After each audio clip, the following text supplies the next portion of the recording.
Control होठों को करके गोल,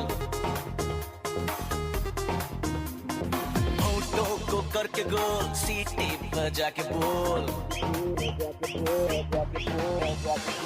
लाइफ हो आउट ऑफ कंट्रोल होठों को करके गोल, होठों को करके गोल, सीटी बजा के बोल।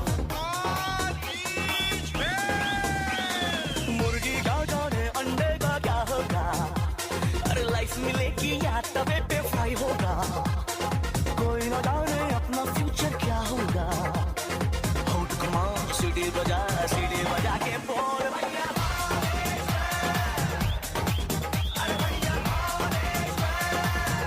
नाव चंद्रशेखर वेंकटरामन म्हणजे की विरमन हे एक भौतिकशास्त्रज्ञ खगोलशास्त्रज्ञ असून मी सर्फ्रेड ॲलोवेलच्या सोबत मिळून रसायनशास्त्राचा झेंडा समजतात।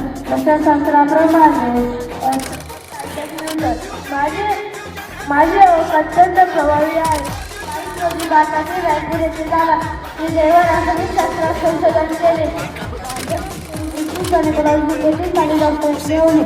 भारताच्या स्वातंत्र्यानंतर 1947 साली राजापुरात 1609 मध्ये मी एक दुर्बीण तयार केली। त्याचा उपयोग अवकाशाच्या स्वतःसाठी केला। डोळ्यांनी दिसतात त्यापेक्षा अधिक तारे अवकाशात आहेत हे माझ्या लक्षात आले।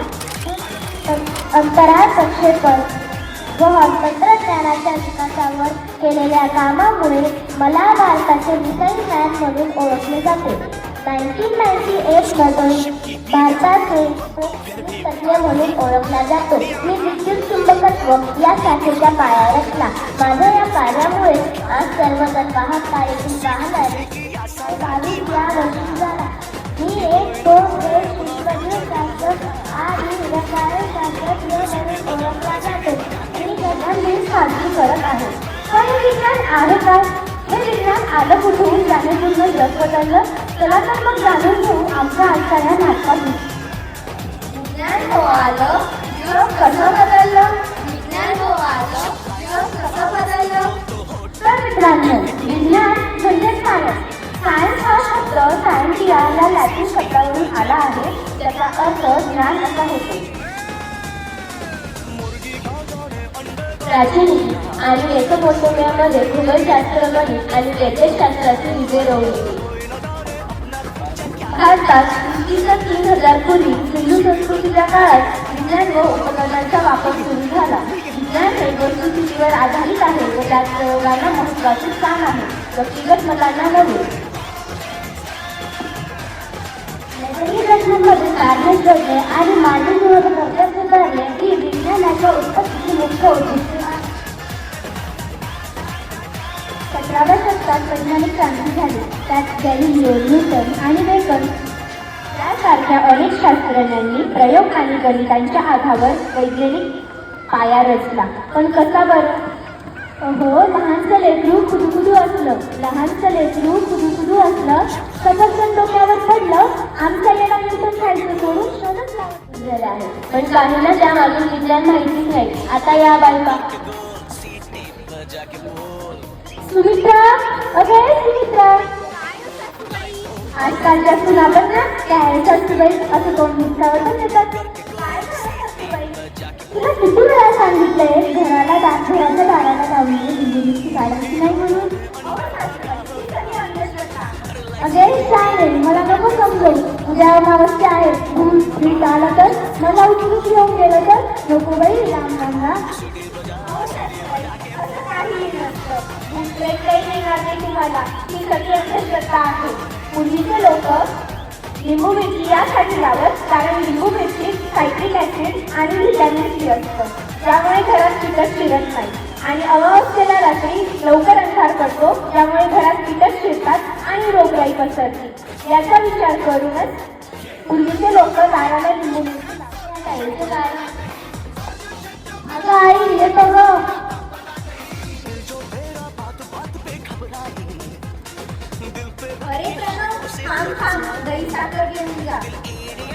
नाहीतर तुला नोकरी भेटायची नाही। आज तुझा पहिलाच इंटरव्ह्यू आहे ना, नाहीतर लग्न कॅन्सल।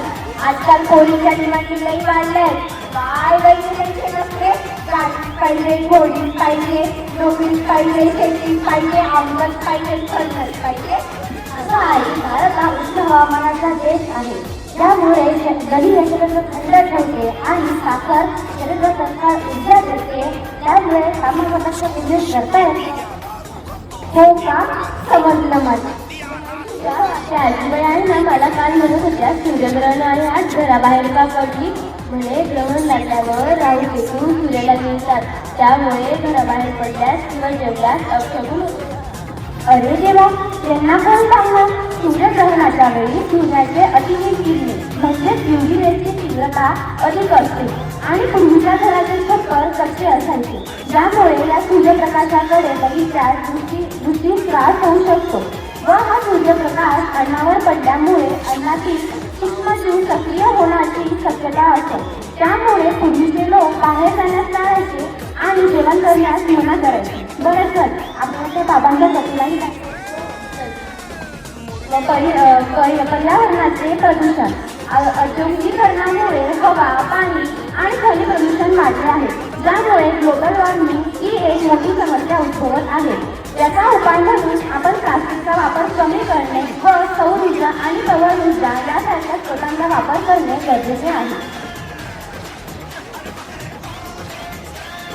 मोबाईल, संगणक आणि प्रक्रिया केलेल्या अन्नामुळे माणसाची शारीरिक हालचाल कमी झाली असून त्यामध्ये लठ्ठपणा, डोळ्यांचे विकार आणि मानसिक तणाव वाढला आहे.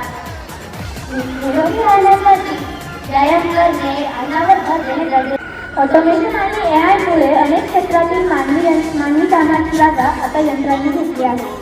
त्यामुळे बेरोजगारी वाढण्याची वापरामुळे सायबर गुन्हे, डेटा चोरी यासारख्या समस्या येत आहेत. या समस्या येऊ नये यासाठी आपण सुरक्षा पासवर्डचा वापर केला पाहिजे व सायबर क्राईमचे नियमांचे पालन विज्ञानाचा योग्य वापर करू आणि आणखीनच पुढे करू. पूर्वीचा सायंटिस्ट म्हणजेच आता जे सायंटिस्ट आहेत त्यांनी 5,500 वर्षांपूर्वीचा आधुनिक लाईट बल्ब आणि इंटरनेटच्या शोधांनी मानवाचे जगभ्रमण आणि दळणवळण सोपे केले आहे. आर्टिफिशियल इंटेलिजन्स व ऑटोमेशनमुळे उद्योगधंद्यांमध्ये कार्यक्षमता निर्माण झाली आहे. ज्यामुळे उद्योग प्रक्रियांमध्ये सुलभ झाली आहे. विज्ञानाची किमया नारी आचरलीत दुनिया सारी. विज्ञानाचा ठेवू ध्यास, देशाचा करू विकास. धन्यवाद.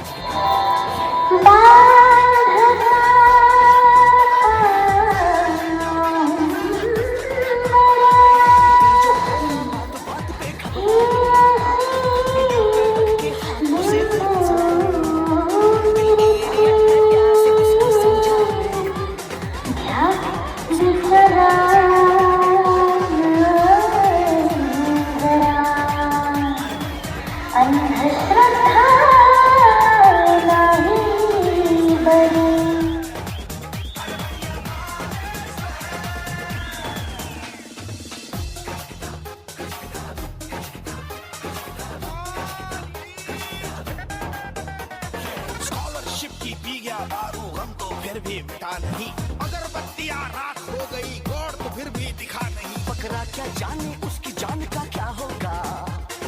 1928 मध्ये रमण प्रभाव या प्रसिद्ध शोध लावला. त्यांच्या या कार्यासाठी त्यांनी नोबेल प्राइजची दिली. यांचा जन्म ॲक्च्युली 7 नोव्हेंबर 1888 यांनी रमण कुठे हा जो प्रयोग आहे हा 28 फेब्रुवारीला जगासमोर आणला.